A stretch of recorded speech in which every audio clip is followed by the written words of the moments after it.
Assalamualaikum warahmatullahi wabarakatuh. Waalaikumsalam warahmatullahi wabarakatuh. Alhamdulillah rabbil alamin wa bihi nasta'in ala umuri dunya waddin. Wassalatu wassalamu alaika ala asrofil anbiya'i wal mursalin. Amma ba'du.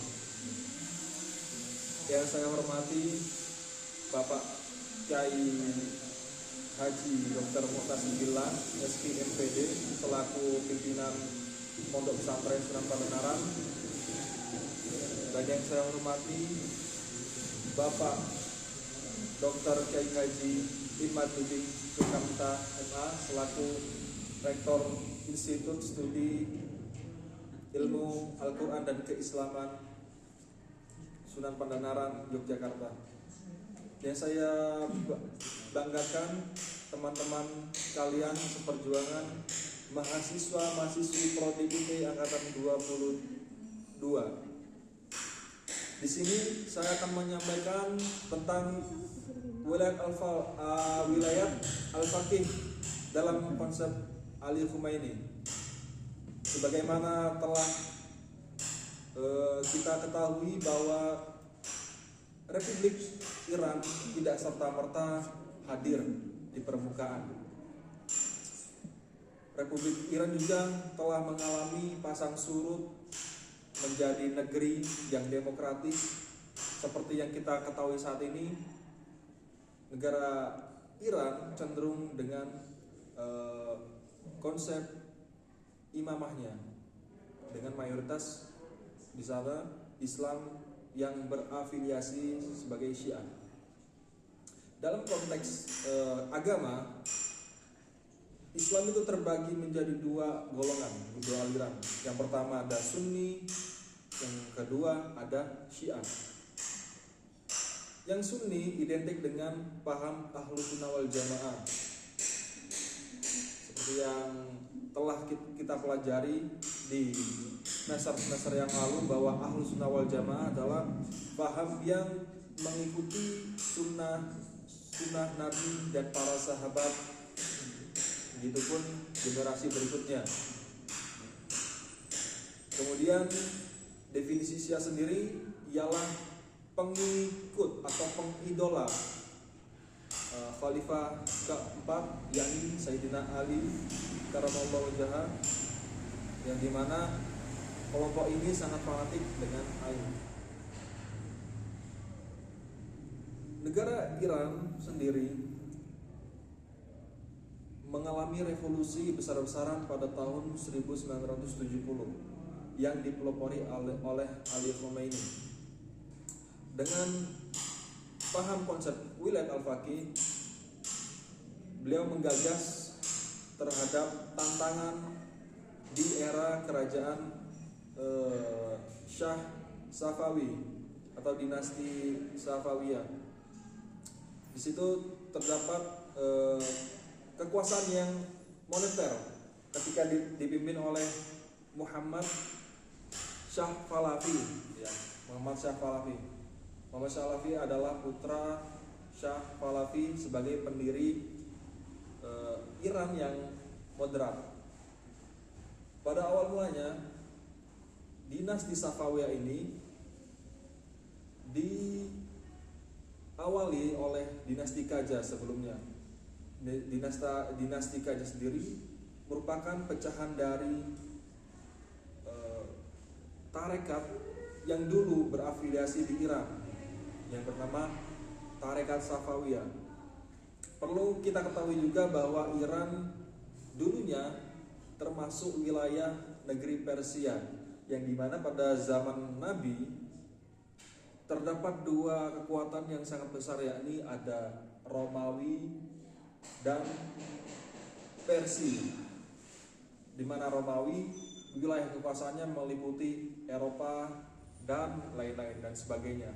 Kemudian wilayah Parsi atau Persia itu meliputi Jazirah Arab dan semenanjung Uni Soviet atau sekarang lebih dikenal dengan istilah Rusia. Kembali ke topik pembahasan, bahwa konsep yang digagas oleh Ali Khomeini dengan konsep Wilayat al-Faqih menitikberatkan bahwa kepemimpinan yang ideal adalah orang yang paham akan agama. Karena apa? Karena mereka mengalami traumatik terhadap dinasti Muhammad Shah Pahlavi yang menindas atau mengucilkan Islam sendiri sebagai agama resmi di negaranya. Seperti ada peristiwa Black Friday atau pembunuhan massal ketika para pengunjung di bioskop menayangkan film tentang kekejaman atau peristiwa-peristiwa yang dialami pada zaman Shah Pahlavi itu sendiri. Kemudian setelahnya itu perjalanan Ali Khomeini sangat naik turun ketika memperjuangkan hak-hak moral rakyat jelata, umat Islam yang tertindas. Beliau sempat diasingkan di negara Syria, Irak, dan juga Perancis. Namun tidak mematahkan semangatnya dalam mensiarkan atau memperjuangkan hak-hak rakyat-rakyat menengah ke bawah. Beliau tetap menyiarkan melalui siaran-siaran kaset yang direkamnya di masjid-masjid tempat pengasingan dia, dengan dalih agar rekaman ini bisa disebarluaskan kepada masyarakat Iran sehingga terjadilah revolusi massal pada tahun 1970. Hal-hal yang dapat kita ambil dari pelajaran ini adalah gimana kita harus taat kepada pemimpin, dan pemimpin sendiri itu juga mempunyai kriteria-kriteria yang wajib atau yang harus dipatuhi, seperti pemimpin yang paham agama. Pemimpin karena paham agama, jadi ada gap atau kontrol di sana.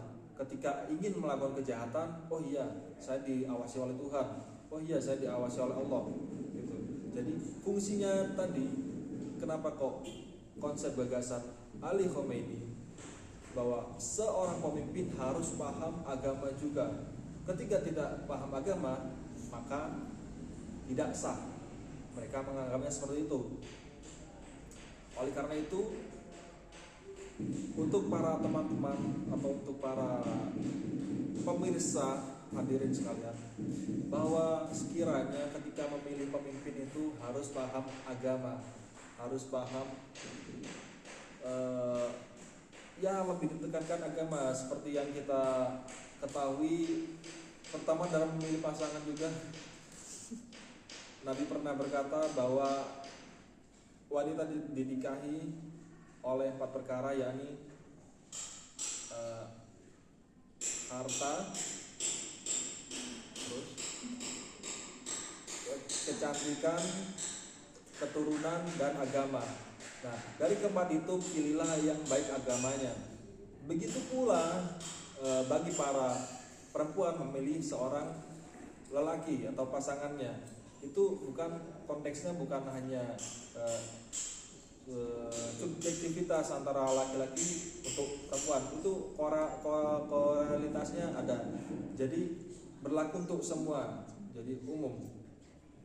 Demikian yang dapat saya sampaikan. Sekiranya teman-teman bisa mengambil ibroh yang baik yang saya sampaikan, dan yang buruk ditinggalkan. Demikian. Assalamualaikum warahmatullahi wabarakatuh. Waalaikumsalam warahmatullahi wabarakatuh. 9 menit 30 detik.